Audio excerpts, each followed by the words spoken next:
Hello friends, welcome back to my channel. आज শ্রাবণের শেষ সোমবার আর সাথে রাখি পূর্ণিমা। হাজবেন্ডের অফিস ছুটি, তাই আমরা ডিসাইড করেছি কাছে একটা মন্দির এক্সপ্লোর করে নেওয়ার। আর এখন টাইম হচ্ছে সকাল 6:30। প্ল্যানিংটা কাল রাতেই হয়েছিল, তো আমরাও ঝটপট করে রেডি হয়নি। তো হাজবেন্ড তো তাড়াতাড়ি আগেই স্নান সেরে রেডি হয়ে গেছে, এবার আমার স্নান টান সেরে রেডি হয়ে নেওয়ার পালা।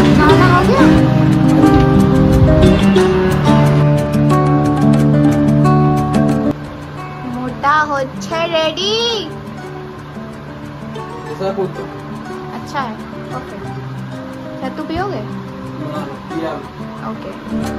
তো আমরা দুজনেই সাথে শরবত খেলাম আর এবার ঘরের পুজো টুজো সেরে নিয়ে রেডি হয়ে নেওয়ার পালা, কারণ তাড়াতাড়ি বেরোতে হবে, যেহেতু আর ছুটি। ভিড়ও হবে মন্দিরে প্রচুর, সেটাই এক্সপেক্টেড।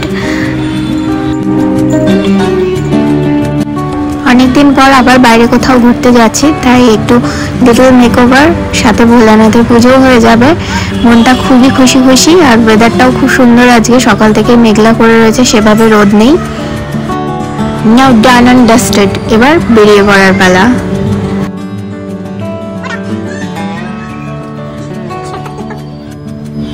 বাইরে বেরিয়ে দেখলাম রোদটা বেশ ভালোই উঠেছে, তো পাওয়ার গ্লাস ছেড়ে সানগ্লাস পরে নেওয়ার পালা। আমার সানগ্লাসটাতে এবার পাওয়ার পুট করতেই হবে। আর এই ব্রিজটা দেখছেন, যেটা আন্ডার কনস্ট্রাকশন, এটা কদিন আগে ভেঙে গেছিল নিচে কোনো ট্রাকের ওপরে।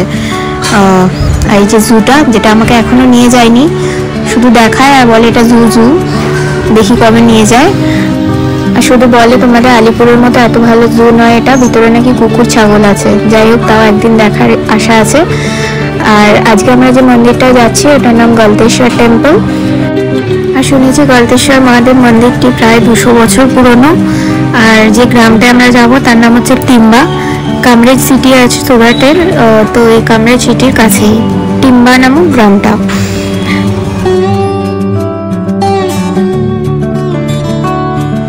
আর নেচারকে উপভোগ করার জন্য আমি সানগ্লাস মাথায় তুলে পাওয়ার গ্লাস পরে নিয়েছি, কারণ সানগ্লাসটা পাওয়ার পুট করা নেই। আর এই জায়গাটা ভীষণ সুন্দর। একটা রেনি সিজন, যেহেতু এখন বৃষ্টি হচ্ছে না, তাও একটা ওয়েদারে ঠান্ডা ভাব আছে।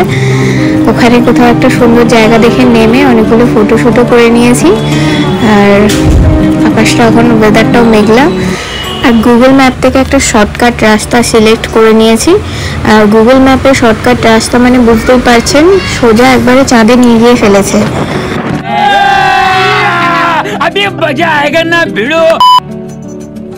আর একটু কনফিউজড হয়ে গেছিলাম যে ভুলভাল কোনো রাস্তায় ঢুকে পড়িনি তো সামনে যারা যাচ্ছেন ওনারা বললেন না, এই রাস্তাটাও যায়, ওনারাও যাচ্ছেন সেই মন্দিরেই।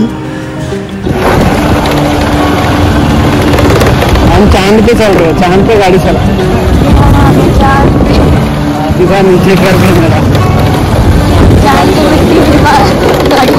चांद का पत्थर किसी को चाहिए तो कमेंट कर देना। कौन है ये लोग,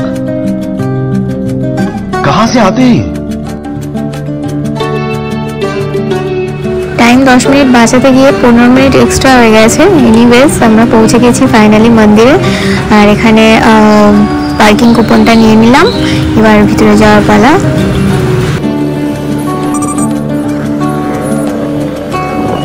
সামনের ওই বাইকে আন্টি বসে আছে পিছনে, ওনাদের সাথে আবারও দেখা এখানে এসে, কারণ মাঝ রাস্তায় ওনাদের সাথেও দেখা হয়েছিল, জিজ্ঞেস করেছিলাম ঠিকঠাক যাচ্ছে কিনা। তো এবার মেন মন্দিরে পৌঁছে গেলাম। আর এই মন্দিরটা হচ্ছে অলমোস্ট 200 ইয়ার্স পুরনো। আর এই যে শিবের মূর্তিটা দেখতে পাচ্ছেন, নিয়ার অ্যাবাউট 60 ফিট হাইট তো হবেই। আর এই মূর্তিটা বানিয়েছে আমাদের WBA-এরই একজন কারিগর। আর এখানে এসে যাওয়ার সিচুয়েশন দেখছি, প্রচুর প্রচুর ভিড়, প্রচুর লাইন।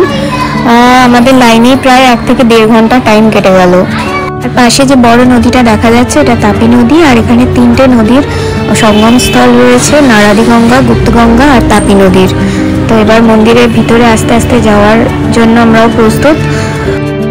পুজোর সব জিনিসপত্র সাথে এনেছিলাম। ভিতরে অত্যধিক ভিড় থাকায় ভিডিও শ্যুট আর করা হয়নি, সুষ্ঠুভাবে ভিতরে পুজোটাই করলাম। তো আমরা এখন মন্দিরের বাইরে বেরিয়ে এসেছি, পূজা কমপ্লিট। ভোলা মহেশ্বরের কাছে সকলে সুস্থতা কামনা করি এবং তিনি যেন সমস্ত নারী জাতিকে সুরক্ষিত রাখেন। কারেন্টলি আমি এখন WB-তে নেই, সো নির্ভয়া বিচার পাক, এই অনুরোধই রাখলাম ভোলা মহেশ্বরের কাছে। কিছু ফটো ক্লিক করে আমরা বেরিয়ে এলাম বাইরে। দুপুর বাজছে এখন 2টো, বাইরে প্রচুর রোদ উঠে গেছে অ্যান্ড প্রচুর খিদেও পেয়ে গেছে। সকালবেলা শুধু ছাত্র শরবত খেয়ে এসেছিলাম। ভিতরে খাওয়ার ছোট ছোট রেস্টুরেন্ট ছিল, বাট ওগুলোতে এত ভিড় পা রাখার জায়গা ছিল না। তো ময়ূরগুলোর সামনে বাইরে বেরিয়ে দোকান পাওয়া যাবে, তো ওখান থেকে খেয়ে নেবো। তো আমরা এখানে চলে এসেছি। ময়ূর নিয়েছে 2টো বড়া পাও, আর আমি এনেছিলাম বাড়ির থেকে কিছু ছোলা, মানে স্প্রাউটস অ্যান্ড স্যালাড। তো মিলিয়ে এটাই খাবো আমরা।